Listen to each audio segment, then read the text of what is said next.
this postseason. Won by 23 to go up 3-0 in the Western Conference semis. And so, what's going to happen going forward? We don't know, but here was J.J. Redick after the loss.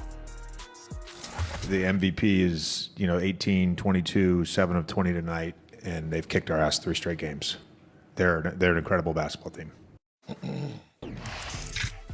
The Thunder are tied for the 4th longest streak to begin postseasons in terms of a defending champion in NBA history, behind the 2001 Lakers, the 1989 Lakers, and the 2017 Cavaliers. 3 of the 5 teams went on to win the finals. No team has ever come back, as I said, down 3-0. It is not looking great right now for the Lakers. And so now we spin it forward and we ask the question about Oklahoma City. Kendrick Perkins, is the way Oklahoma City is playing, the way they have been undefeated and been so dominant in this postseason, is that good for the Basketball Association? You damn right it's good. You know, my grandpa used to tell me all the time, God rest his soul, Raymond Peter Lewis, iron sharpens iron. And damn it, the way that OKC has been playing, how deep they are, Sam Presti having the best eye in the game of basketball, it makes other teams step their game up. That's what it does. And by the way, he does have draft picks, a whole lot of picks. He got 2 picks, I believe 1 of them or 2 of them are in the lottery in this upcoming draft. Yes, the style that they play, the agenda-free basketball, and as a young group, you don't get this type of energy often. See, I'm always looking at the little things. And when I look at the little things, I look at game 2 in Oklahoma City. SGA gets into foul trouble. He's on the bench. He's not on the bench moping. He's not on the bench complaining at the refs. He's up off the bench rooting, clapping, and encouraging his teammates. Jalen Williams got a 4-point play, and this man lost his mind on the sideline. They asked him about his getting benched and was he frustrated? He said, nah, we just won the game. And so when you see that type of energy from a young ball club, when you see guys and you hear Coach Dagnall speak on how close Wiggins and Jared McCain is and how at times he may roll with McCain over Wiggins or Wiggins over McCain, but they tied together and they don't care who get each of the biggest supporters, they have set the standard and the bar for the rest of the league. So not only if you're going out and you're trying to build the championship team, you're going out and getting guys that could actually compete between the lines, but you better make sure in those interviews that you're going to get guys with the right dog, all-in mentality. Stephen A. It's not as good for the NBA as Kendrick Perkins describes. For a few good reasons, but not all bad. Kendrick, you're a very, very busy man, so I don't know how often you have the opportunity to watch my man Jay Williams on social media. You should check out some of the things that he's breaking down on social media. You know, this business forum, his platform, Mr. Fortune 500. That's what I'm going to call him from now on, Mr. Fortune 500. That's what I'm going to call Jay Williams. All right? That's what I'm going to call him. You understand what I'm saying? Because the brother doing special thing. The brother, hell no, I'm taking notes from you all the damn time. I know my place. You understand what I'm saying? Very impressive, all right? As an aside, before I get to that, let me say this about J.J. Redick. My condolences. It's not just because he's about to get swept. It's because he doesn't deserve it. He's a hell of a coach, man. And his staff is a hell of a staff. And I see this man designing plays. They're getting open shots, guys. I mean, they can't make them. You know what I'm saying? They can't make them.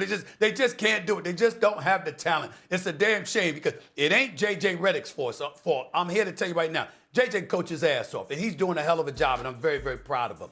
Now let me get back to Oklahoma City. I was bringing up Jay, Big Perk, because Jay was highlighting on social media how it's kind of boring at times because Oklahoma City, they're masters. They're masters at getting fouls. They're masters at playing the right way. They're masters with their collective effort. Every defensive side, everybody's in the right place. You don't see no mess-ups, no hiccups, all of this other stuff. You see the level of cohesion, the collective excellence. I'm not talking about just Shea Butter, who hasn't been excellent in this series, by the way. But for the most part, we all know how great he is. And the point is that the collective excellence of this team you find yourself marveling at it, and it's like, if it wasn't for Wembanyama, him being 7'5", and the effect he obviously had on the Oklahoma City Thunder, we wouldn't even be thinking about the conference finals or the NBA finals for that matter, because we'd be like, man, ain't nobody beating these brothers. They're just that damn special. Which brings me, in the interest of keeping the same energy, Shay, Jay, and Big Perk, when it comes to Sam Presti. We all know what an incredible executive he is, but I was on him like back pockets, as Big Perk would say, when it came to, when you gonna close the deal? When you gonna close the deal? You know what I'm saying? Yeah. And they closed the deal. But I stand down. This is the greatest executive in the NBA. And I might say, Jay and Big Perk and Shay, we might have to have a discussion someday in the near future as to whether or not this is the greatest executive in the history of the sport. Because let me tell you what we're seeing from Sam Presti right now. Do you know in the year 2032, between now and 2032, with the Oklahoma City Thunder as the champions, with them as a perennial contender over the last several years, with them having Shea Butter in the crew, and A.J. Mitchell filling in for J-Dub and playing the way that he's been playing and all of this other stuff, with all the assets that they have, do you know that over the next 6 years, they have at least 13 first-round picks and 16 second-round picks? 13 first-round picks, 16 second-round picks, and they're sitting here as the reigning defending NBA champions right now. So you can literally look at the Oklahoma City Thunder and make the argument, at the very least, they're going to be a Final Four team in all likelihood for the next 5 years. That is what this man has built in Oklahoma City. And I'm looking at it and I'm saying, oh my God, when you think about an executive and what you want from them, the only thing he hadn't done was win the championship. And now they sit here as the reigning defending NBA champions. He is clearly the best in the business. And I think a legitimate argument can be made. We're talking about the great Jerry West, Red Auerbach, and guys like that.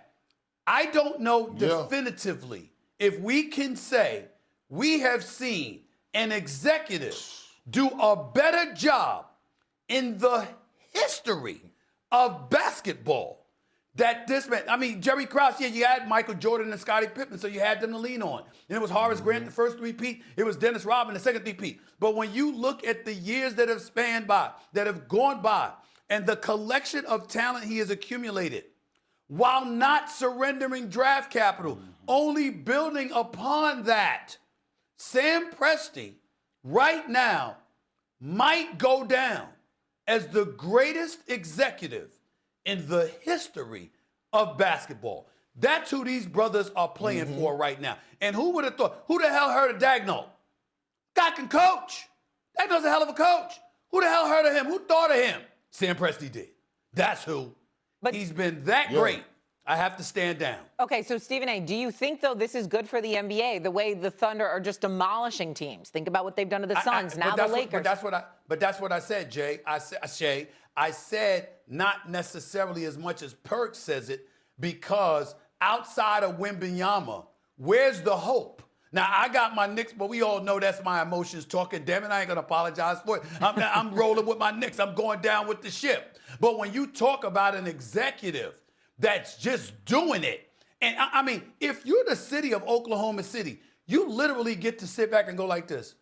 We have nothing to worry about in terms of relevancy and championship contention.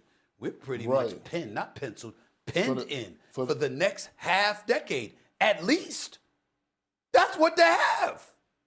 That's what they have as the champions. It can be bad because where's the comparison?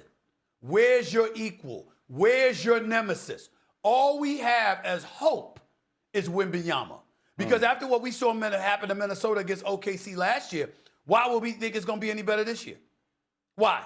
Like the Dodgers in baseball. Go ahead. I'll say two things off that, S.A., just off your point about Sam Presti. I was just in Chicago yesterday for the NBA lottery, and watch Indiana get the fifth pick, not the fourth pick, which is a whole other story, That's by right. the way. And there was a whole bunch of Giannis conversations going around with Miami and Golden State, and they ended up on the outside looking in. But I sat there and thought, damn, OKC, it looks like they're going to win a back-to-back championships. And they got the 12th pick in the NBA draft. Like, what the hell is going on? They got a lottery pick. Like, how does this keep happening, KP, SA? And Jay, they can get Giannis if they want to based on their assets. Because they got player and draft capital to give Milwaukee. But guess what? Why do it? You don't need it. Yeah. Go ahead, KP. You don't need it. And look, let me piggyback off of Stephen A. and say this.